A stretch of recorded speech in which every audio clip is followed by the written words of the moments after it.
ጤና ይስጥልኝ እንደምን አላችሁ አባቶች ካህናት ወንድሞች ዲያቆናት ምእመናን ሁላችሁ ሰላም እግዚአብሔር ከሁላችን ጋር ይሁን። ዛሬ የምንማረው አንድ ትምህርት አለ። እንደገመትኩት ሰሞኑን በየተለያየ የሶሻል ሚዲያ መነጋገሪያ የነበረ የሙሉ ወንጌል እምነት መገለጫ ነው በሚል የወጣ መነጋገሪያ የሆነ አንድ መጽሐፍ ነበረ። ይሄ መጽሐፍ እውነት የሙሉ ወንጌል መመሪያ ነው ወይ? የእምነቱ መሪዎች ስለዚህ ነገር ምን ብለዋል? የተለያየ ነገር የተናገሩ ይኖራሉ። ሁለት ብዙዎች ሲናገሩ እንደሰማሁት አንድ ሰው ነው የተረጎመው፣ የትርጉም ስራ ነው።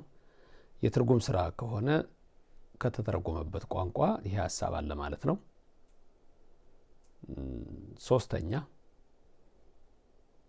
በፕሮቴስታንት እምነት ቋሚ የሆነ እምነት አለ ወይ?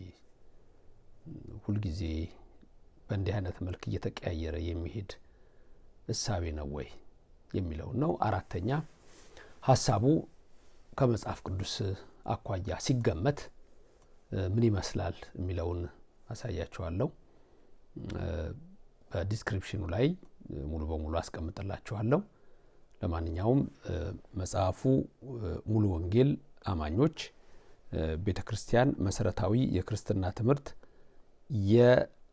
የአስተማሪ መመሪያ ነው። አስተማሪዎቹ ናቸው ይሄ የሚደርሳቸው፣ ዝም ብሎ ለህዝቡ አይደለም። ስለዚህ ለህዝቡ እስካልሰጡት ድረስ አስተማሪዎቹ ይሄን መመሪያ ተጠቅመውበታል ማለት ነው። ካልተጠቀሙበትም ደግሞ ተተርጉሟል ስለተባለ ከሌላ የመጣ ነው የሚለውንም ጭምር በዚህ ለኛ ለኦርቶዶክሳውያኑ ምንድነው የሚሰጠን ግንዛቤ የሚለውንና ስለ ሌሎችም እምነት ያለውን ነገር ስለ ራሳችን ከማወቅ ጋር አብረን ዛሬ እንማራለን። አማትበን እንጀምር።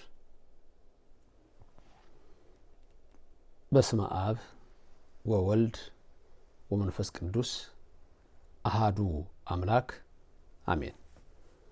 ሰማይን ያለ ምሰሶ ከነግሱ የዘረጋ ምድርንም በውሃ ላይ ያለ ካስማ ከነልብሱ ያጸና ሰማይን ምድርን እና ሰራዊታቸውን ሁሉ የሚታይና የማይታየውን የፈጠረ ሁሉን የሚችል አዶናይ ጸባኦት እግዚአብሔር ከዘላለም እስከ ዘላለም ለስም አጠራሩ ክብር ምስጋና ይግባው። የምንማርበት የትምህርታችን ርዕስ ኢየሱስ ክርስቶስ ከቅድስተ ቅዱሳን ድንግል ማርያም ከስጋዋ ስጋ ከነፍሷ ነፍስ እንደነሳ ይሆናል። እንደገለጽኩላችሁ ግን በሙሉ ወንጌል የአስተማሪዎች መመሪያ መሰረት የተጻፈውን ማንም ጻፈው ማንም ተጠቅመውበታል አልተጠቀሙበትም፣ በዛ ውስጥ ግን የነበረ ስለሆነ ምንድነው የሚለውን ይሄንን እንማራለን። ሰው ለሰው አስተዋሽ ነው፣ እኔ አስተዋሽ ነኝ። ሰው ለሰው አሳሳቢ ነው፣ የሚያሳስብ እግዚአብሔር ነው። በልቡናችን የሚቀርጽ ግን ራሱ ባለቤቱ የናዝሬቱ ኢየሱስ ክርስቶስ ለሐዋርያቱ ቀድሞ ለነቢያቱ ኋላ ለሊቃውንቱ የገለጸው ምስጢር ለኔና ለእናንተም ይግለጽልን። የምንሰማውን ቃል በልቡናችን አሳድሮ ከስተት ጎዳና ወጥተን እውነተኛይቱን ቅድስትና ርቲት እምነት ተከትለን እስከ መጨረሻይቱ ሕቅታ ለመኖር የእሱ ቅዱስ ፈቃድ ይደረግልን። እመቤታችን አትለየን። የቅዱሳን በረከት የነቢያት የሐዋርያት የጻድቃን የሰማዕታት በረከት በሁላችን አድሮ ይኑር። የሞቱ ዘመዶቻችንን ሁሉ ያጽድቅልን። የታመሙትን በደዌ ዳኛ በአልጋ ቁራኛ የተያዙትን በቤትም በጸበል ስፍራ በሕክምናም ያሉትን ይፈውስልን። በእስር ቤት ያሉት ወገኖቻችንን በመከራ የተያዙትን ሁሉ ይመልከትልን። ረድኤቱ ቸርነቱ አይራቀን። እግዚአብሔር ሁል ጊዜ ከማታ እስከ ጠዋት የሚጠብቅ ከጠዋትም እስከ ማታ የሚጠብቀን እርሱ ከዘላለም እስከ ዘላለም በልብ መታሰቡ በቃል መነገሩ ከፍ ከፍ ይበል። ኢየሱስ ክርስቶስ ከመቤታችን ቅድስተ ቅዱሳን ድንግል ማርያም ከስጋዋ ስጋ ከነፍሷ ነፍስ ነስቷል። ይሄ ኦርቶዶክሳዊ አስተምሮ ነው። በዚህ ትምህርት ከኦርቶዶክስም ውጭ ያሉ እንደየሁኔታው ብዙዎቹ የሚስማሙበት ትምህርት ነው። ይህን ትምህርት የሚቃወም በሙሉ ወንጌል አማኞች ቤተክርስቲያን መሰረታዊ የክርስትና ትምህርት ያስተማሪ መመሪያ መሰረታዊ የክርስትና ትምህርት ያስተማሪ መመሪያ ያስተማሪዎቹ መመሪያ ምንድነው የሚለው ታዲያ ይህን ትምህርት ከተማራችሁ በኋላ ለሌላው ሰው ሁሉ ማዳረስ የእናንተ ኃላፊነት ነው። መልካም። በመጀመሪያ ክርስቶስ ከመቤታችን ከቅድስተ ቅዱሳን ከድንግል ማርያም ከስጋዋ ስጋ ከነፍሷ ነፍስ ለመንሳቱ መጽሐፍ ቅዱስ በሁሉ ማስረጃ ነው። ዮሐንስ ወንጌል ምዕራፍ 1 ቁጥር 14 የሚነግረን ቃል ስጋ ሆነ ነው የሚለን፣ በእኛም አደረ ነው የሚለው። ስጋን መሰለ አይደለም የሚለው፣ ስጋ ሆነ ነው የሚለው። ተመልከቱ፣ ስጋ ሆነ ነው የሚለው። ወደ ስጋ ተለወጠ አይደለም የሚለው፣ ስጋ ሆነ ነው የሚለው። በእኛም አደረ ነው የሚለው።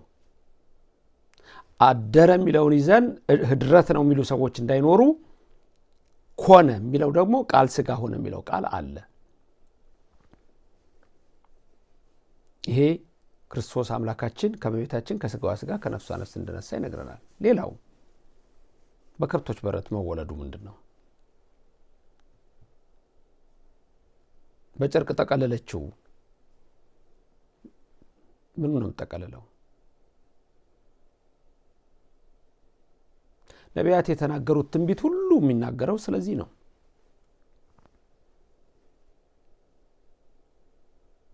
ነፍስ አልነሳም ብሎ የሚል ካለ ደግሞ በመስቀል ላይ ያለ ክብር ይግባውና ጌታ አባት ሆይ ነፍሴን ተቀበል ያለው ምንድነው?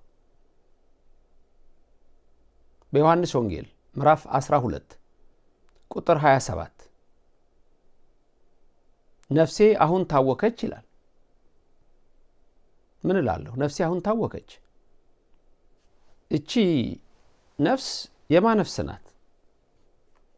ከመቤታችን ከቅድስተ ቅዱሳን ከድንግል ማርያም የነሳው ነው። ስለዚህ መጽሐፍ ቅዱስ የሚነግረን የሚመሰክርልን ይሄንን ነው። እንደውም ክርስቶስ በስጋ እንደመጣ የማይታመን መንፈስ ያ የተወገዘ መንፈስ ነው። የክርስቶስ ተቃዋሚው ነው የሚለው የሙሉ ወንጌል ገጽ 154 የአስተማሪዎች መሰረታዊ የክርስትና መመሪያ ተብሎ የወጣው ምንድነው የሚለው? ኢየሱስ ክርስቶስ የኢየሱስ ክርስቶስን ልደት በተመለከተ የምንረዳው በመጀመሪያ ደረጃ ኢየሱስ ክርስቶስ ስጋውንም ሆነ ነፍሱን መንፈሱን የወረሰው ከማርያም እንዳልሆነ መገንዘብ ይኖርብናል። 4 ነጥብ ገጽ 154 ጥሩ። አንድ ሰው ነው የጻፈው፣ ያ ሰው የሙሉ ወንጌል ነው። አንድ ሰው ነው የጻፈው ብቻ ብላችሁ ለመሄድ የምትሞክሩ ሰዎች አላችሁ፣ ያ ሰው የሙሉ ወንጌል ነው። 2 ተተርጉሟል ነው ያላችሁት። ስለዚህ በሌላ ቋንቋም ወይ በእንግሊዘኛም የተጻፈ ሌላ መመሪያ አለ ማለት ነው። ከዛ ነው የተተረጎመው። ስለዚህ በቸርቿ ውስጥ ይሄ ኮንሰፕት ኢንተርቴን ይደረጋል ማለት ነው፣ አለ ማለት ነው። 3ኛ አሁን ጥለናዋል፣ ይሄኛው የለንም፣ ተሻሽሏል፣ አውግዘናዋል። ይሄንን ሐሳብ ደስ ይላል፣ እሰየው፣ እንኳን አወገዛችሁት። ግን ይለዋወጣል ማለት ነው እምነታችሁ።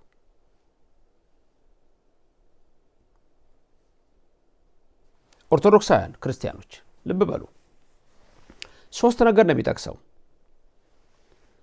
የኢየሱስ ክርስቶስን ልደት በተመለከተ የምንረዳው በመጀመሪያ ደረጃ ኢየሱስ ክርስቶስ 1 ስጋንም ሆነ 2 ነፍስንና 3 መንፈሱን የወረሰው ከማርያም እንዳልሆነ መገንዘብ ይኖርብናል ብሎ ዝርዝር ይሰጣል። ወደዚህ እመለሳለሁ። ይሄ ሐሳብ ግን በሌሎች መናፍቃን ወይም የመናፍቃን አባት ተብለው በሚጠሩ ሰዎች ዘንድ ነበር ወይ? 3-4 ምሳሌዎች ልስጣችሁ። ይሄንን ሲያምኑ የነበሩ ሰዎች አሉ። በተለይ የመጀመሪያው ክፍለ ዘመን ላይ እና ሁለተኛው ክፍለ ዘመን ፈርስት ኤንድ ሰከንድ ሴንቸሪ የኖስቲሲዝም እሳቤዎችና መናፍቃን በጣም የፈሉበት ዘመን ነበረ፣ እንደፈለጋቸው የሚናገሩ። ከዛ ውስጥ አንዱ እምነት ዶሴቲዝም ይባላል። ዶሴቲዝም ምን አይነት እምነት ነው ካላችሁኝ፣ አሁን በሙሉ ወንጌል የአስተማሪዎች መመሪያ ተብሎ ቢቀበሉትም ባይቀበሉትም በተጻፈው አይነት መሰረት ነው። ዶሴቲዝም የግሪክ ቃል ነው። ዶሴቲዝም ወይም ዶኬቲዝም ተብሎ ሊጠራ ይችላል። ዋናው ግን ዶሴቲዝም ነው። ዶኬይን የሚል ቃል አለ፣ የግሪክ ቃል ነው። ቱሲም ማለት ነው፣ መምሰል ነው። ተመልከቱ፣ መምሰል ነው ራሱ እምነቱ ከዛን የወጣው። ሁለተኛ ቱ አፒር was an early Christian belief that Jesus only appeared to have a physical human body and to suffer and die, but die not actually do so. According to Docetists, Christ's humanity was an illusion, while his divinity was real. ተመልከቱ ምንድነው የሚሉት? በአማርኛ ልንገራችሁ። ኢየሱስ ክርስቶስ የመጀመሪያው ንግግራቸው ላይ ምንድነው የሚሉት? Docetism from the Greek dokein, meaning to seem or to appear, was an early Christian belief. ተመልከቱ፣ የክርስቲያን እምነት ነው ተብሎ የሚጠራው ነገራችን ላይ ግን ስለ ኢየሱስ ክርስቶስ ነው። ምን አይነት እምነት ነው? That Jesus only appeared to have a physical human body and to suffer and die, but did not actually do so. To see ማለት የሚመስል ማለት ነው። appeared ማለቱ ደግሞ በመልክ ብቻ የታየ ማለት ነው። ስለዚህ በእነሱ እምነት ይህ የመጀመሪያ early ክርስቲያን ተብሎ ከሚታወቁት ውስጥ የተነሳ የሐሰት ትምህርት ነው ተብሎ የሚታወቀው heretical teaching ነው፣ የሐሰት ትምህርት ነው። እነሱ አሁን ቅድም ያልኳችሁ ምንድነው ወደ አማርኛው ኢየሱስ ክርስቶስ እውነተኛ ሰው አልሆነም፣ ስጋ የነበረውም በመልክ ብቻ ነበር ብሎ ያስተምራል። ስለዚህም ተመልከቱ፣ በዚህ ምክንያት መከራው ሞቱ፣ እነሱ የሚያምኑት እንደምነግራችሁ መከራው፣ መስቀሉ፣ ሞቱና ትንሣኤው እውነተኛ ሳይሆኑ በሰዎች ፊት እንዲታዩ ብቻ እንደነበሩ ይናገራል። ኢሉዥን ነው የሚል ነው። ይሄ የዶሴቲዝም የተባለው እምነት መሰረታዊ አስተምሮት the core belief የሚባለው ማንም ሰው ጉግል አድርጎ ሊያገኘው የሚችለው ነው። የሰከንድ ሴንቸሪ ፈርስት ሴንቸሪ ላይም ነበሩ፣ ሰከንድ ሴንቸሪ ላይ የነበሩ ሰዎች ናቸው። ትልቁ አስተምሯቸው ኢየሱስ ክርስቶስ መለኮታዊ ብቻ ነበርም የሚል ነው። የሰውን ስጋ አልተዋሃደም፣ ከማርያም ምንም አልነሳ የሚለው ነው። የሙሉ ወንጌል ቀጥታ ያነበብኩላችሁ ከዶሴቲዝም እሳቤ ጋር በጣም አንድ አይነት ነው። ስለዚህ ክርስቶስ የለበሰው የሰው ስጋ እውነተኛ አልነበረም፣ ለአይን የሚታይ ብቻ ነበረ። ቱ ሲም ቱ አፒር ዶሴቲዝም ማለት ራሱ ከዛ የመጣ ነው። ስለዚህ መከራው፣ ስቅለቱ፣ ሞቱ ሁሉ የተፈጸሙ የሚመስሉ ናቸው እንጂ አልተፈጸሙም። የሚመስሉ ናቸው። ክርስቶስ መከራን አልተቀበለም፣ መስቀል ላይ አልተሰቀለም፣ አልሞተም። ግን ድራማ ነው በቃ ባጭሩ ድራማ ነው የሰራው ሊሏችሁ ነው። ለስም አጠራሩ ክብር ምስጋና ይግባው መድኃኔዓለም። ምን አይነት ክፉ ሰዎች ጥንት እንደነበሩ ዛሬ ደግሞ የነሱ ልጆች እንዴት ምእመን እንደሚያመስ አብዛኞቻችሁ አታውቁም። ዝም ብላችሁ ልክ እንደ ሸሚዝ እምነት የሚቀየር ይመስላችኋል፣ እንደ ካልሲ እምነት የሚቀየር ይመስላችኋል። የት እንዳላችሁ ማወቅ አለባችሁ። ብዙዎች ከኦርቶዶክስ ክርስትናን ቤተክርስቲያን ነቅፋችሁ፣ አስነቅፋችሁ፣ ሰድባችሁ፣ ቀልዳችሁ፣ አሹፋችሁ፣ አፌዛችሁ ቤተክርስቲያኗን ለማሰደብ በጣም ትሞክራላችሁ። የት ነው የሚሄደው ህዝብ? ወጥቶ እንደዚህ አይነት ሐሳብ ውስጥ ነው የሚገባው፣ ወደ ክደት ውስጥ ነው የሚገባው። እልም ወዳለ ክደት ስጋን፣ መንፈስን፣ ነፍስን አልነሳም ከድንግል ማርያም። አንዳንዴ የድንግል ማርያም ጥላቻ ምን ያህል እንደሚሄድባቸው ወደ ክርስቶስ ይሄድባቸዋል፣ ወደ ክርስቶስ ይሄድባቸዋል። ስለዚህ ይሄ ነው የኮር ብሊፋቸው፣ ይሄ ነው። Jesus was fully divine። ኢየሱስ ክርስቶስ መለኮታዊ ብቻ ነበር፣ የሚል ነው። his physical body was only an appearance not genuine flesh ነው የሚሉት። ምን ማለት ነው? የሰው ስጋ እውነተኛ አልነበረም፣ ለዓይን የታየ መልክ ብቻ ነበረ። his suffering, crucifixion and death were not really but only seemed to happen. መከራውና ሞቱ በእውነት አልተፈጸሙም፣ የተፈጸሙ የሚመስሉ ብቻ ናቸው የሚል እሳቤን ያላቸው። ታዲያ በሉቃስ ወንጌል ምዕራፍ 1 ቁጥር 35 ጌታችን ኢየሱስ ክርስቶስ ከድንግል ማርያም ተጸነሰ እኮ ነው የሚለው። እንዴት እንበለው? ከስጋዋ ስጋ ከነፍሷ ነፍስ አልነሳም ካልን በመንፈስ ቅዱስ ከእመቤታችን ከቅድስተ ቅዱሳን ድንግል ማርያም ተጸነሰ። ከዛ እንደገና ምንድነው የሚለው? ወለደችው ነው አይደል የሚለው? እንዴ ወለደችው አይደል? ለእናቱ ለአባቱ እየታዘዘ አደገ አይልም እንዴ? ገላትያ ምዕራፍ 4 ቁጥር 4 ላይ ከሴት የተወለደውን አንድያ ልጁን ላከው አላለም እንዴ? እንዴት ነው በዚህ አይነት እሳቤዎች ሰዎች የሚያስቡት?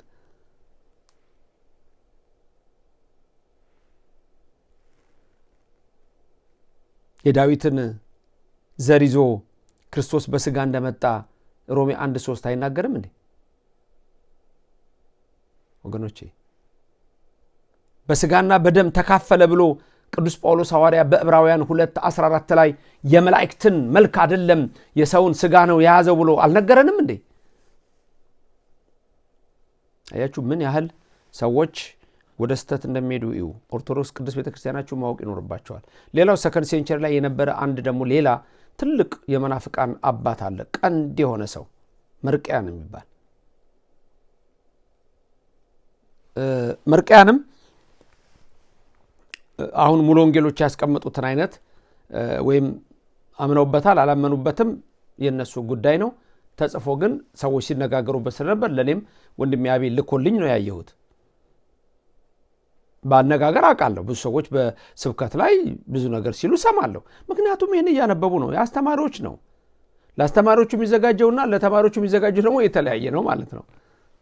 ለምእመናኖቻቸው የሚዘጋጀው ከዚህ በፊት ትዝ ይላችሁ ከሆነ ስለ ሙሉ ወንጌል አንድ ሰው ከመንገድ ላይ አንስተው የኔ ብጤ ሰው የአእምሮን የሚያመው ልብስ አልብሰው ድራማ ሰርተው አጥበው አቤት ከዛ ጊዜ ጀምሮ ነው የጠሉኝ እኔ ብዙዎቹ ይመስለኛል። ምክንያቱም ያን ሰውዬ ሲለምን አገኘ ነው። ጳጳስ ተመለሰ ተብሎ አቡነ ያሬድ የሚባሉ የኦርቶዶክስ ጳጳስ መጡ ተብሎ አለም እንዴ መቀመጫችሁ አቃጠለኝ እናንተኑ ተከትዬ እስከ መጨረሻው ይሄን ነው ብሎ ሲናገር እልል ሲል አዳራሹ ሁሉ ያ በቀጠናው ያለው ሲል አልነበረም እንዴ? ያንን ቪዲዮ የዛሬ 20 ዓመት በፊት ነው የሰራሁት። የዛሬ 20 ዓመት አካባቢ ይመስለኛል ወይም 19 ዓመት። ምንድነው እንደዚህ አይነት ነገር? አሁን ይሄንንም ድንገት መምህር ዘበነ ተሳደበ በፍጹም ልትሉኝ እንደማትችሉ ገምታለሁ። ምክንያቱም ሁሉ ጊዜ የምነግራችሁ እኔ ኮምፓራቲቭሊ ነው፣ እንየው ነገሩን ነው፣ መጽሐፍ ቅዱሳዊ ነው፣ እንመርምረው። እርግጥ ነው ያን ጽሁፍ አንቀበለውም ያላችሁ የሙሉ ወንጌል አማኞች እንዳላችሁ አውቃለሁ። የሚቀበሉ ደግሞ አሉ። የተተረጎመ ነው ከተባለ የተተረጎመው ክፍል አለ። አንድ ሰው ነው የጻፈው ከተባለ ያም ሰው ሙሉ ወንጌል አማኝ ነው፣ ለአስተማሪዎች ነው የተዘጋጀው። በጣም ደግሞ ወደፊት ማስተምራችሁ የኢትዮጵያ ጴንጤዎችና የውጭ ሀገር ጴንጤዎች በጣም የተለያዩ ናቸው። ኢትዮጵያ ውስጥም የድሮ ጴንጤዎችና የአሁን ጴንጤዎች በጣም የተለያዩ ናቸው። እንትኖቹን እናውጣቸው፣ ተሐድሶቹን እናውጣቸው። እኛም ጋር ሆነው ጠንቋይ ነበር ነው የሚሉት፣ እዛም ሄደው እያመሷቸው አስቸግረዋቸዋል። እዛም እንትናቸውን መሰረታቸውን አይጠብቁም። በጣም አምሰዋቸዋል። ከኛ እግዚአብሔር ወስዷቸዋል፣ ሂዱ ብሏቸዋል። የሉም እንደ ኤሳው የሉም። እዚህ ከይስሐቅ ጋር በረከቱን አያገኙም። የሉም እንደ እስማኤል ወጥተዋል። የሉም እንደ ያዕቆብ በረከት አያገኙም። እንደ ይስሐቅ በረከት አያገኙም። እንደ እስማኤል እንደ ኤሳው ስማቸውም የለም ከዚህ ውስጥ። እና በጣም እጅግ የሚገርም ነው። ኢትዮጵያን ሁላችሁም በፕሮቴስታንት እምነት ያላችሁ ብትሆኑ ይህን ነገር እያስተዋሉ ማየት በጣም አስፈላጊ ነገር ነው። ምንድነው ነው? እኛ እኮ ሰው እንዲድን ነው የምንፈልገው። ሙሉ ወንጌሎች በዚህ እንዲበሳጩ አይደለም። ምንድነው እምነታችሁ? መርምሩት። ኢትዮጵያውያን ናችሁ።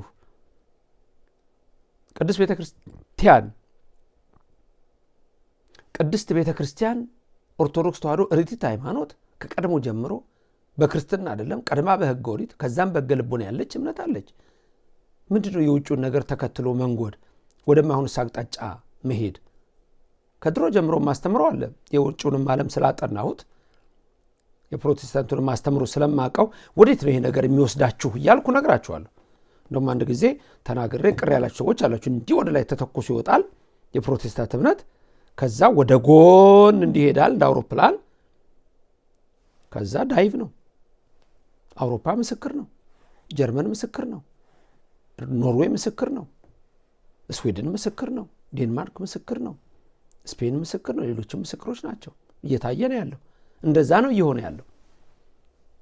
ባለፈው የጻፍኩትን መጽሐፍ ላይ the new age movement new christianity for the new world ብዙ ነገር ነው የሚያሳየው፣ ብዙ ነገር ያሳያል። እና ይሄ አስተሳሰብ፣ ይሄ የክደት አስተምሮ ቀድሞ የነበረ ነው። አንዱ መርቅያን ነው። ሰከንድ ሴንቸሪ ላይ የነበረው መርቅያን እሱም ያስተምር የነበረው የእሱ እምነት እንደውም የሚከተሉ ሰዎች በስሙ ተጠርተዋል፣ መርሰናይትስ ተብለው ተጠርተዋል። እና እሱ የሚያስተምረው ትምህርት ምን ነበረ? Christ did not have a genuine human birth ነው የሚለው። ጭራሽ እሱ ራሱ በመወለዱ ላይ እውነተኛ መወለድ አይደለም። ልክ ያ to seem መምሰል፣ ማስመሰል ብለን እንዳሉት ዶሴቲዝም፣ ይሄም እንደዛ ነው። ሂማን በርዝ የለውም። ስለዚህ የቅድሙ የሙሉ ወንጌል መሰረታዊ ቃል በኋላ መለስበታለሁ። መጀመሪያ ምንድን ነው የሚለው? እንግዲህ የኢየሱስን ልደት በምናስብበት ጊዜ ክርስቶስ ስጋውንም ሆነ ነፍሱን መንፈሱን ከድንግል ማርያም አልወረሰም። የመርቅያን ትምህርት ነው። መርሴናይትስ የሚማሩት ትምህርት ነው። ዶሴቲዝም የሚያስተምረው ትምህርት ነው። ስለዚህ በእነሱ አስተሳሰብ ምን እንደሚሉት many thought that Jesus merely appeared as a man, appeared አድርጓል as a man and was not truly born of Mary። ከድንግል ማርያም ግን የተወለደ የሚባለው ነገር የለም። በእኛ ትምህርት ሌሎችም አሉ። በነገራችን ላይ እንደ መስኖ የሚላለ ስጋውን ከሰማይ ይዞት መጣ፣ በእሷ ዝም ብሎ ውሃ በቦይ ውስጥ እንደሚያልፈው ነገር በእሷ ውስጥ አለፈ ብለው። ታዲያ ምንድነው? ለምን መረጣት? ምን አስፈለገው? ማርያም ምን ታደርግለታለች? እግዚአብሔር እኮ ማርያም እኛን ለማዳን እኮ እነሱ እንዳሰቡት የምታስፈልገው አይደለችም። እንደዚህ ከሆነ ለምን ማርያምን ይፈልጋታል? ከስጋዋ ስጋ ከነፍሷ ነፍስ ካልነሳ በጣም አደገኛ አካሄድ ነው። የተለያዩ ኖስቲሲዝም ሴክትስ ይሄን ነው የሚያስተምሩት። በጣም ብዙ አይነት ግኖስቲሲዝም ነው ያለው። የእነሱም አስተሳሰብ ይሄንን ነው። His body was only an appearance or a heavenly body unrelated to Mary's flesh። የግኖስቲሲዝም አስተሳሰብ ነው። ከድንግል ማርያም ስጋ ጋር ምንም አይነት ግንኙነት የለውም። heavenly body ነው የሚሉት። ከሰማይ የመጣ ነው። ከሰማይ ስጋ አለ እንዴ? ሰማይ ስጋ አለ እንዴ? ሰው አይደለም እንዴ ስጋና ነፍስ ማለት? ዘፍጥረት 1:26 ሰው እንፍጠረው ያለው እኮ ባሪያው በአምሳሉ ያለው እኮ እዛ ስጋ ኖሮ አይደለም ወገኖቼ። ስለዚህ በግኖስቲኮች አሳሰቢያ ነው። አራተኛዎቹ የአናባፕቲስት የሚባሉ አሉ። በተለይ መጥምቃውያን እንደዚህ የሚሉ ስሞች ያሏቸው በርካቶች አሉ። እነሱ ደግሞ ምን እንደሚሉት ምን አይነት ዶክትሪን አላቸው መሰላችሁ? የሴሌስቲያል ፍሌሽ የሚሉት አለ። እሱም እየተፈነጠቀ የሚመጣ ሰማያዊ ልክ እንደ ከዋክብት አይነት ከሌላ ዓለም እንደሚመጣ አይነት አስተሳሰብ አላቸው። እነዚህ በተለይ በቅርብ ጊዜ ነው የመጡት። አናባፕቲስት ይሄን ሐሳብ ይዘው የመጡት በ16ኛው ክፍለ ዘመን ነው። በ16ኛው ክፍለ ዘመን ነው። ሙቭመንት ነው 16 ሴንቸሪ። ከ16 ሴንቸሪ ላይ በጣም ማሰብ ያለባችሁ ነገር አለ። የፕሮቴስታንት እምነትም የጀመረ ነው። አሁን ሙሉ ወንጌል ብትሉት፣ መሰረተ ክርስቶስ፣ መካነ ኢየሱስ፣ የትኛውን እምነት ብትጠሩት ከማርቲን ሉተር ከጆን ካልቪን በኋላ ነው የመጣው። በፊት የለም። ብዙ ነገር ነው የመጣው። እናንተ አብዛኞቻችሁ የምታውቁት የፕሮቴስታንት እምነት ወይ የሉተራን እምነት ወይ ኤጲስኮፓልን ወይ መካነ ኢየሱስ፣ መሰረተ ክርስቶስ እየተባሉ የሚጠሩትን ነው የምታውቁት። እነሱ ልክ ነው ከ16 ሴንቸሪ በኋላ የፈሉ ናቸው። የፈሉ ብንላቸው ይሻላል። እንደ ችግኝ የፈሉት 40 ሺህ ነው ያለው በፕሮቴስታንት ስም። ስለዚህ ፈላ ምለው እንደ ችግር ነው፣ እንደ ችግኝ እንደ ችግኝ ነው ፈላም ብለው እንዲህ መፍላት እንጂ እንደ ውሃ አይደለም። እንደ ችግኝ ፍልት ብለው የመጡ ናቸው። አሳሳባቸው ሁሉ የተለያየ። አንዳንዴ በጣም ይገርምኛል። አንድ አይነት ነን ብለው ሲያስቡ በፍጹም ለኢትዮጵያ ሰው እንደዛ አንድ አይነትም ብላችሁ ከነገራችሁት ካመነ እንግዲህ ይመን፣ የሌላውን አያውቅም ብላችሁ ከሆነ በፍጹም አንድ አይነት አይደለም። መሰረተ ክርስቶስ ሌላ ነው፣ ሙሉ ወንጌል ሌላ ነው። እንተባበርና ካውንስል እናዘጋጅ ካላችሁ ልትተባበሩ ትችላላችሁ። ግን እንዴት ሆኖ? በፍጹም ሰውየው በሬና አህያ ጠምዶ ተው እንዳይሆን አላሉ። አይጠመድም አብሮ። አሳሰብ ሁሉ የተለያየ ነው። የተለያዩ ነገሮች ናቸው በጣም። ኦርቶዶክሳውያንም ደግሞ አላችሁ። እኛም እኮ አንድ ነው፣ የእግዚአብሔር ቃል ነው እነሱ የሚጠሩት፣ እኛም የእግዚአብሔር ቃል ነው የምንጠራው። እንደሱ ነው። አሁን ይሄ ያስኬዳችኋል? መጨረሻ ላይ እናያለን። ስለዚህ እነዚህ ሰዎች የሚያምኑት they believe Christ's flesh came from heaven, ከሰማይ የመጣ ነው, and that Mary served only at the channel through which he was born rather than contributing his human flesh. ምንም አይነት ኮንትሪቢዩሽን የላትም። ስጋንም ነፍስንም ደምንም መንፈስንም ከሷ አልወሰደም። ሰማያዊ ነው እሱ፣ ከሰማይ ነው የመጣው። she's just like a channel ነው ያሉት። በቃ እንዳንድ መተላለፊያ ነገር ነው ያደረጓት። ቅድም ያልኳችሁ እንደ መስኖ ውሃ ገብቶ ወጣ የሚሉ በእኛ ተነግሯል። እነዚህ ሁሉ ተጽፈዋል። ስለዚህ ይሄንን አስተሳሰብ ኬት ነው ያመጡት ብላችሁ ስታስቡ የሙሉ ወንጌል አማኞች ቤተክርስቲያን መሰረታዊ የክርስትና ትምህርት የአስተማሪ መመሪያ ነው ያሉት። እዛ ላይ ነው የተጻፈው። የኢየሱስ ክርስቶስን ልደት በተመለከተ የምንረዳው በመጀመሪያ ደረጃ ኢየሱስ ክርስቶስን ስጋውንም ሆነ ነፍሱን መንፈሱን የወረሰው ከማርያም እንዳልሆነ መገንዘብ ይኖርብናል። የነሱ ጽሑፍ ነው። እግዚአብሔር ሰማይና ምድርን እንዲሁም ብዙዎችን የምድር እጽዋቶች ሁሉ ያስገኘው ካልነበረ ነገር ሲሆን ወደ ህልውና ያመጣቸው ይሁን ብሎ በማዘዝ ብቻ እንደሆነ መጽሐፍ ቅዱሳችን ያስተምረናል። እንደዚሁም ሁሉ ጌታ ኢየሱስም ቃል ሥጋ ሆነ፣ ዮሐንስ ወንጌል ምዕራፍ 1 ቁጥር 1 በመሳል የሚል ይመስለኛል የመጣ እንጂ ሥጋውን ነፍሱንና መንፈሱን ከማርያም ወረሰ የሚል ትምህርት መጽሐፍ ቅዱሳችን አይናገርም። ልክ ነው። በመሳል ቅድም ያልኩት ሲም ነው፣ መምሰል ነው። በመምሰል ነው እንጂ ከሷ ምንም የወሰደው ነገር። ስለዚህ ማርያም ከቀደሙት አባቶቿ ወርሳ ለኢየሱስ ክርስቶስ ያስተላለፈችው ምንም አይነት ባህሪ ወይም ተፈጥሮ የለም። ታዲያ ለምን በየጥቂቱ አደገ? ለምን በ8 ቀን ቤተ ግዝረት ሄደ? በ40 ቀን ቤተ መቅደስ ለምን ሄደ? በ12 ዓመቱ ቤተ መቅደስ ሄደ? ሲያወራ ነበር። እንዴት ሆኖ ነው ታዲያ? ስጋ ካልሆነ እንዴት ነው በየጥቂቱ ያላደገው? ስጋ በየጥቂቱ ነው ያደገው።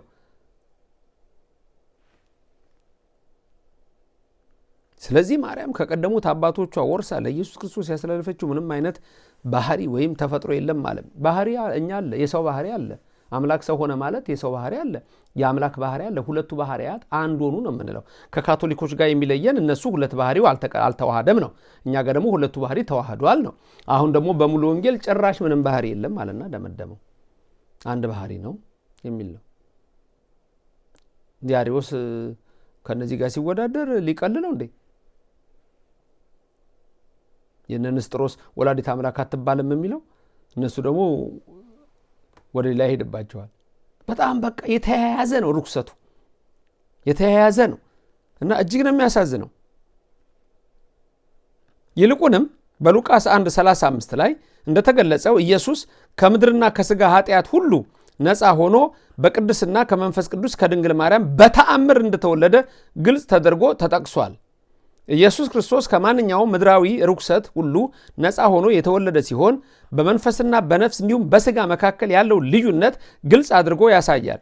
በዚህ ሁሉ ማስረጃ ውስጥ መጽሐፍ ቅዱስ የህሊና ክስ፣ ኃጢአትና ኃላፊነትን የመሳሰሉ የሥጋ ክፍለ ባህሪያት ከአንድ ሰው ወደ ሌላው እንደሚተላለፍ ይናገራል። ያም ሆነ ግን እያለ ይቀጥላል። ለምንድን ነው ከውርስ ኃጢአት ነፃ ነው ለማለት ነው የፈለጉት። ማርያም ነፃ ነች የሚለው የእኛን ትምህርት አይቀበሉም። አያችሁ፣ እዚህ ጋር የፈለገው በዚህ ሁሉ ማስረጃ ውስጥ መጽሐፍ ቅዱስ የውርስ ኃጢአት በሰዎች እንዳለ ያሳያል። ኢየሱስ ክርስቶስ ግን ነፃ ሆኖ ተወልዷል። ስለዚህ ከሷ ከስጋዋ ስጋ ከነፍሷ ነፍስ አልነሳም። ስለዚህ ነፃ ሆኖ በተአምር ተወለደ። ከማንኛውም ምድራዊ ርኩሰት ነፃ ሆኖ ሲጀምር ምንድን ያለው? የኢየሱስ ክርስቶስ ልደት በተመለከተ የምንረዳው በመጀመሪያ ደረጃ ዋናው የሚረዱት ነገር ምንድነው? ኢየሱስ ክርስቶስን ስጋውን ሆነ ነፍሱን መንፈሱን የወረሰው ከማርያም እንደሆነ መገንዘብ ይኖርብናል። ይህን የሚለውን ቃል ላንብብላችሁና ራሳችሁ ፍርድ ስጡ። የዮሐንስ ወንጌል የጻፈው ቅዱስ ዮሐንስ በመልእክቱ ደግሞ ይጻፈዋል። ቃል ስጋ ሆነ ብሎ የጻፈልን ቅዱስ ዮሐንስ በአንደኛ ዮሐንስ ምዕራፍ 4 ላይ የጻፈውን ደግሞ እሱን ልንገራችሁ። ለምክንያቱም ቅዱስ ዮሐንስ ይህን ሲጽፈው የዶሴቲዝም እሳቤ በዛ ጊዜ ነበረ፣ እየመጡ በነበሩበት ሰዓት ነው የጻፈው። ስለዚህ ለነሱ መልስ እንዲሆን ዛሬም ለተነሱት መልስ እንዲሆን ነው። ላንብብላችሁና ስሙ። ወዳጆች ሆይ አንደኛ ዮሐንስ ምዕራፍ 4 ነው ቁጥር 1 ቁጥር 2 ቁጥር 3 ነው የማነባው። ወዳጆች ሆይ መንፈስን ሁሉ አትመኑ፣ ነገር ግን መናፍስት ከእግዚአብሔር ሆነው እንደሆነ መርምሩ፣ ብዙዎች ሐሰተኞች ነቢያት ወደ ዓለም ገብተዋልና። ኦርቶዶክሶች እየሰማችሁ ነው? እያደመጣችሁ ነው? ማንም አትመኑ፣ መንፈስን ሁሉ አትመኑ። የእግዚአብሔር ቃል የጠራ ሁሉ እውነተኛ ነው ብለህ አታስብ። መጽሐፍ ቅዱስ የተሸከመው ሁሉ እውነተኛ ነው ብለህ አታስብ። በተለይ ደግሞ ይህ ዘመን የመጥራት ትምህርት ነው። የመጥራትና የመንጻት ትምህርት ነው። የመቀደስ ትምህርት ነው። ኢያሱ ወልደ ነዌ እንዳለው ነው፣ እስከ ነገ ተቀደሱ ነው ያለው። በኦርቶዶክስ ውስጥ ሆናችሁም ገና ያልገባችሁ ሰዎች ትኖራላችሁ። ወዴት ነው የምትሄዱት? ኢየሱስ ክርስቶስ ከድንግል ማርያም ነፍስም ስጋም ደምም መንፈስም አልነሳም ነው እኮ የሚሏቸው። እነሱም እኮ አልተቀበሉትም። ይሄ መጽሐፍ ተጽፎ ነበረ። ተቀበሉት አልተቀበሉት አይደለም፣ አሁን ተጽፎ ነበር። ከተቀበሉት ሐሳብ ይቀያይራሉ። ነበረ፣ ድሮ ነበረ። እንቀጥል። ቁጥር 2 የእግዚአብሔርን መንፈስ በዚህ ታውቃላችሁ፣ ኢየሱስ ክርስቶስ በስጋ እንደመጣ የሚታመን መንፈስ ሁሉ ከእግዚአብሔር ነው። በስጋ እንደመጣ የሚታመን መንፈስ ሁሉ ከእግዚአብሔር ነው። ዮሐንስ ይህን ሲጽፍ ወደ መጨረሻው አካባቢ ነው የጻፈው። እነዚህ ሰዎች ነበሩ በዛ ዘመን። ለነሱ መልስ የሆነው ነው አሁን ትክክል የምንመለከተው። ቁጥር 3 ኢየሱስ ክርስቶስም በስጋ እንደመጣ የማይታመን መንፈስ ሁሉ ከእግዚአብሔር አይደለም፣ ይህም የክርስቶስ ተቃዋሚው መንፈስ ነው። ይህም እንዲመጣ ሰምታችኋል፣ አሁንም እንኳ በዓለም አለ። ተቃዋሚው መንፈስ ማለት የስህተት ትምህርት ነው። ሄሬቲካል ቲቺንግ ነው። ክርስቲያኖች ኦርቶዶክሳውያን የታደላችሁ ናችሁ አይደለም እላችሁልኝ። ምክንያቱም ሳይቋረጥ ነው ያ እምነት እናንተ ጋር የደረሰው። ከአባቶቻችሁ ሳይቋረጥ ነው የመጣው። ከእናቶቻችሁ ሳይቋረጥ ነው የመጣው። 16 ሴንቸሪ እኮ ነው፣ 8ኛው ሺህ መግቢያ ማለት ነው። በ1517 አይደለም የተሐድሶ እንቅስቃሴ ጀርመን ውስጥ የመጣው። ልክ የ8ኛው ሺህ መግቢያ እንደማለት ነው። እሱ አይገባውም 8ኛው ሺህ። ቲቪ ላይም ሲቀልዱበት ነው 9ኛው ሺህ ምናምን። አልገባችሁም በማን ላይ እንደምታሾፉ። ዘመኑ አልቋል። አሁን እንኳን አለን ያለው የዛሬ 2000 ዓመት ቅዱስ ዮሐንስ። የሐሰት አስተማሪዎች አሉ፣ የምንፍቅና አስተማሪዎች አሉ። ስለዚህ ይህ ወንድም ያቤል እግዚአብሔር ይስጥልኝ መነጋገሪያ ነበር። እኔ ቲክቶክ ስለማላይ ብዙ አላየሁም። ይሄ ሐሳብ ግን እንዳልኳችሁ ብዙ ሙሉ ወንጌላውያን የሚቀበሉት ሐሳብ አይመስለኝም በአሁን ሰዓት ብዬ አስባለሁ። ለምን? በየጊዜው እምነት ይሻሻላል። እነሱ ጋር በየጊዜው እምነት ስለሚሻሻል እምነት ስለሚለዋወጥ ይሆናል። ኦርቶዶክስ ጋር ቢሆን አይለወጥም። ትላንትም ያለው ዛሬ ነው፣ ዛሬም ያለው ዛሬ ነው፣ ነገም ያለው ዛሬ ነው። ሁሉ ጊዜ አንድ አይነት ነው። መጽሐፍ ቅዱስ እንደማይለወጥ ሁሉ የኦርቶዶክስ ትምህርት አይለዋወጥም። በእነሱ ዘንድ ግን በየጊዜው እየተሻሻለ እየተለዋወጠ ይመጣል። ስለዚህ በአሁን ሰዓት ላይቀበሉት ይችላሉ። አንድ ሰው ነው የጻፈው ብለዋል። ያ ሰው ሙሉ ወንጌል ነው። ለአስተማሪዎች ጻፍ ተብሎ ነው የጻፈው አይደል? ለአስተማሪዎች መመሪያ ጻፍ ተብሎ ነው የጻፈው። ደግሞ ተርጉሞ ነው ብላችሁኛል። አለ ማለት ነው። በእንግሊዘኛ ሐሳቡ አለ ማለት ነው።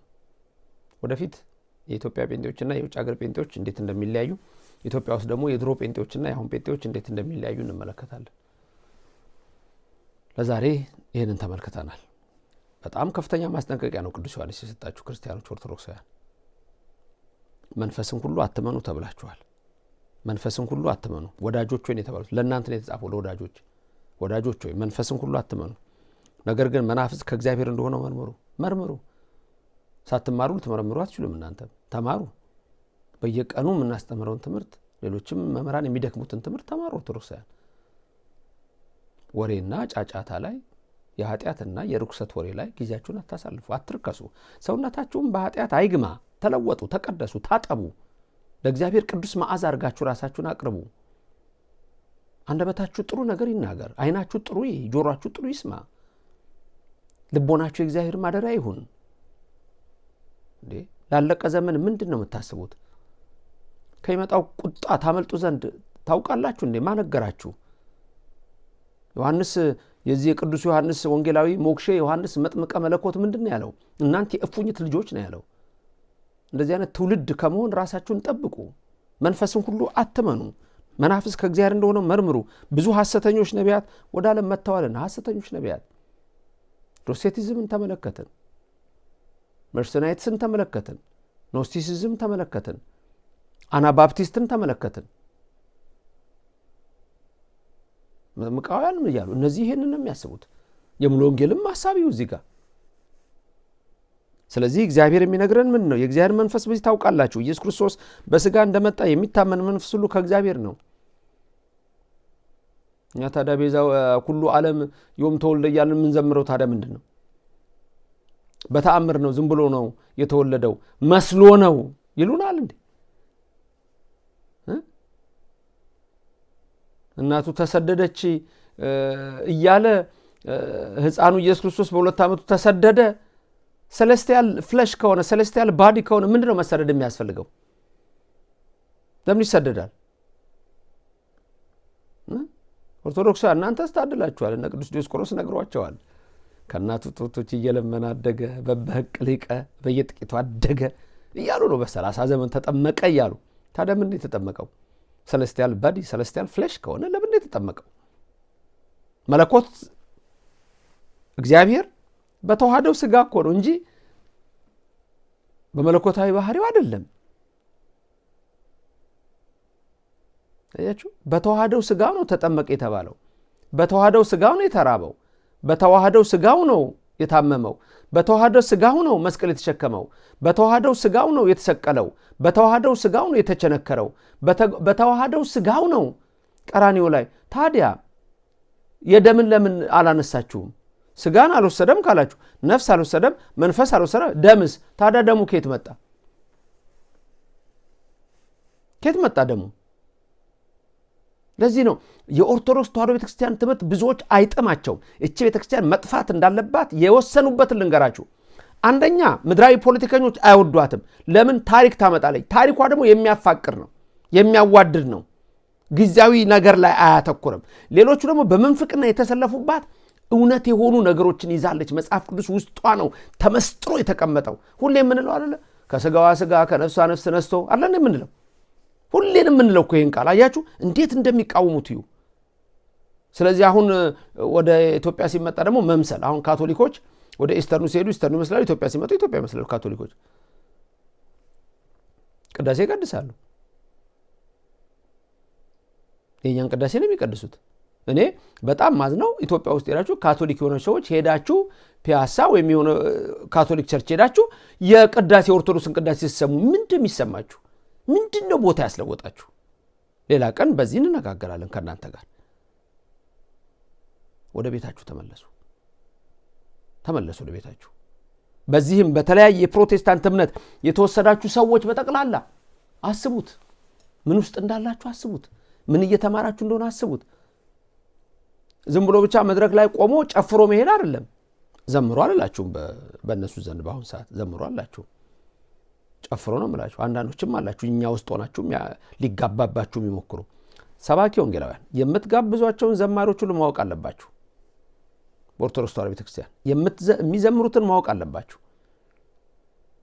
በዚህ ላይ ብዙ ነገሮች መማማር ያለብን ይመስለኛል። እውነተኛ አገልጋዮችን መለየት ያስፈልጋል። አንዴዚህ አንዴዛ አንዴዛ አንዴዚህ ሽንት ቤት የገባ መሐረብ አውጥተው አይጠቀሙበትም አጥበው። ከመምህሬ መጋቤ ምስጢር አለቃ መሰረት ተሰማ ከሳቸው የሰማሁት ነው። ገና በልጅነቴ የሰማሁት ሽንት ቤት የገባ መሐረብ አውጥቶ አጥበው ይጠቀሙበታል ብለዋል። ኦርቶዶክሳውያን በቃ ያላችሁትም ቋሚ ቦታችሁን ይዛችሁ ማገልገል አለባችሁ። እና በሌላ እምነት ያላችሁት በተለይ ምንድነው እየተማራችሁት ያላችሁት? ኢየሱስ ክርስቶስ በስጋ እንደመጣ የማይታመን መንፈስ ሁሉ ከእግዚአብሔር አይደለም። ይህም የክርስቶስ ተቃዋሚው መንፈስ ነው። አንታይ ክራይስት ነው። ተቃዋሚ መንፈስ ነው። ክርስቶስ በስጋ እንደመጣ እንዳልተወለደ፣ እንዳልተዳበሰ፣ እንዳልተዳሰሰ። ታዲያ ቶማስ ናና ጣትን አግባ ንካኝ እያለ ያስነካው ምኑ ነው? ከስጋዋ ስጋ ከነሷ ነፍስ ካልነሳ ምኑን የተቸነከረው? የሸዋ አክሊል ደፋ? ምን ድራማ ነው? ስለዚህ ይህ አስተምሮ የክርስቶስ ተቃዋሚው ነው። የሙሉ ወንጌል እምነት አስተርጉማ አሁን ይጠቀሙበትም አይጠቀሙበትም አይደለም። ይሄ በቤቷ የተገኘው ይሄ ነው። አንዳንዶች የቅዱሳንን ታሪክ የኛን ሲተቹ ይኖራሉ። ምን ነው የሚተቹት? አባ ተክለ ሃይማኖት ሲጋደል ክብር አገኘ ነው እኛ? ስለ ክርስቶስ ነው እኛ? ይሄ እኮ ትልቁ ነገር ላይ ክርስቶስ ስጋን አልተዋሃደም፣ ነፍስና መንፈስን ከድንግል ማርያም አልነሳም፣ ከሰማይ እንደው ዝም ብሎ ነው የመጣው ብሎ ማሰብ የክርስቶስ ተቃዋሚው ነው ይላልና ከዚህ የስተት ትምህርት ለመዳን እግዚአብሔር ይርዳን። የሰማነውን በልቡናችን ያሳድርልን። በእምነታችሁ ጽኑ፣ ጸንታችሁም የተስፋይቱን ምድር ኢየሩሳሌምን ለመውረስ በቀኙ ለመቆም ያብቃችሁ። ሲመጣም በክብር በትስብእት ነው የሚመጣው ኢየሱስ ክርስቶስ። ማቴዎስ ወንጌል ምዕራፍ 25 ቁጥር 31 የወጉት ሁሉ ያዩታል ነው ያለው። ራእይ 1:8 ላይ እሱን ነው የሚነግረው። የወጉት ሁሉ ያያሉ፣ የምድር ወገኖች ዋይ ዋይ ይላሉ። በዛ ሰዓት ዋይ ዋይ ከማለት ይሰውራችሁ፣ በቀኙ ለመቆም ያብቃችሁ። የእመቤታችን ምልጃ አይለየን። የሰማነውን በልቡናችን ያሳድር። ክብር ምስጋናም ለሥላሴ ይሁን። ሁሉ እግዚአብሔር ይባርካችሁ፣ ይቀድሳችሁ፣ በመንፈሳዊ በረከት ያክብራችሁ። የተከበራችሁ ክርስቲያኖች ይህ ትምህርት ሌላው ሰው መስማት አለበት ካላችሁ ላይክና ሼር በማድረግ ሰው ሁሉ እንዲሰማው ማድረግ የእናንተ ግዴታ ነው። ሙሉውን መስማት ደግሞ ሁልጊዜም ሙሉ ዕውቀት ለመያዝ ይረዳናል። ሰላምና ጤና በረከትና ረድኤት ለሀገራችን ለመላው ዓለም ለሁላችን ይሁን። አሜን። ሰላም ሁኑልኝ።